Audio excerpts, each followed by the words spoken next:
Hello, hope everybody's staying safe out there.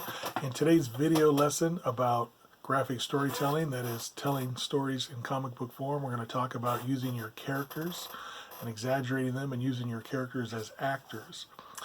If the story that you're trying to tell in comic books were a movie, you wouldn't be the character, you wouldn't be the actor, you would be the director. You're telling them what to do. When you draw the characters into the panels, onto the page, you're directing them. How you pose them is your direction. How you draw them is your form of direction. So what you don't want to do, I want to talk real quickly about things to avoid, I guess.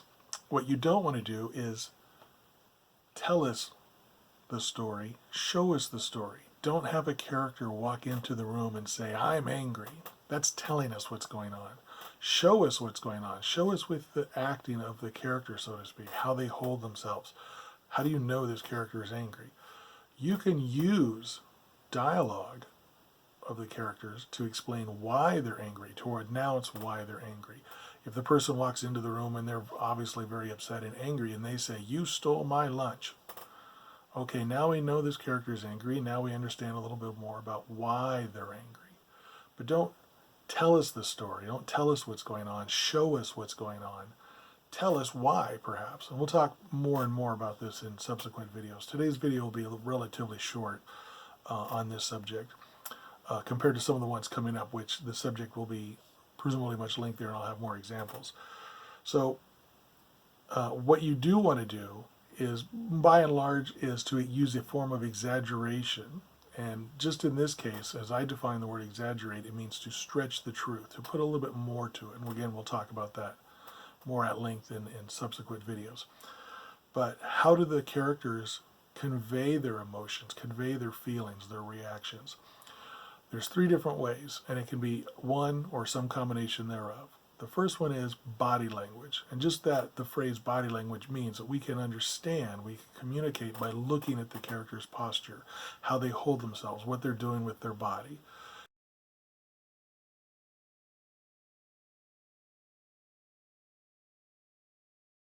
You have a certain posture when you're angry, when you're sad, when you're surprised, when you're relaxed, when you're happy. All these things will show in your body language.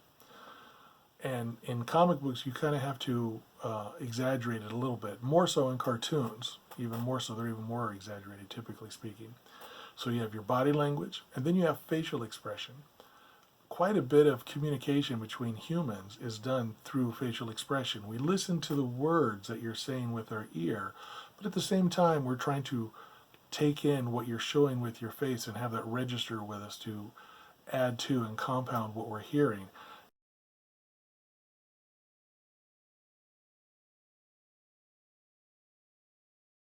If somebody's smiling and saying, I'm angry, you're like, well, I don't think that person's angry. But if they've got a face like this and they say, I'm angry, you go, oh, yeah, that cat was angry. I get it. He's upset. So you want to have facial expression to convey and go along with what their body's doing, perhaps, in the drawing.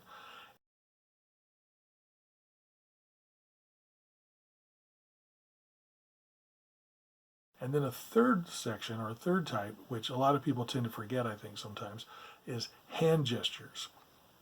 What your fingers and your hands doing should reflect and mimic what your emotion is, what you're showing with your body, what you're showing with your face, what happens with your hands. You'll see this quite a bit in especially the older Disney cartoons, that a character will have an emotional state. You'll see it on their face, you'll see it in their body, in their posture, and then it'll follow through with their fingers and what their hands are doing as well.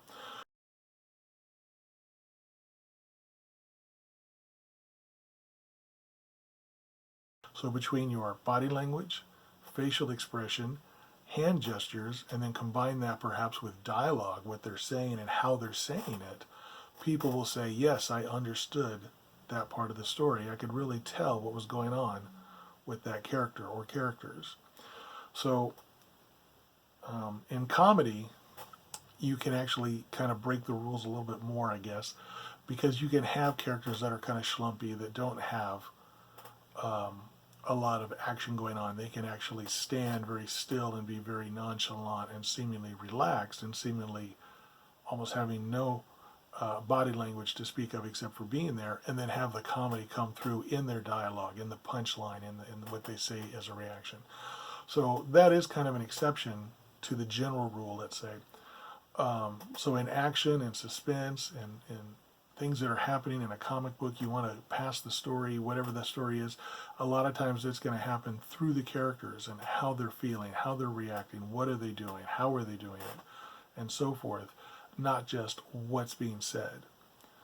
And that's basically it. So as you think of exaggerating these three ways of having your characters be actors, is the director, you want to wring the most out of your actors. You want to get the performance out of them. You want to really get as much as you can. So thinking of those different ways as you draw these characters, body language, facial expression, hand gestures, usually makes it easier. It gives you a tool to go in and go, okay, that's how I'm going to get this across. That's how I'm going to tell my story through this character or characters, and so forth.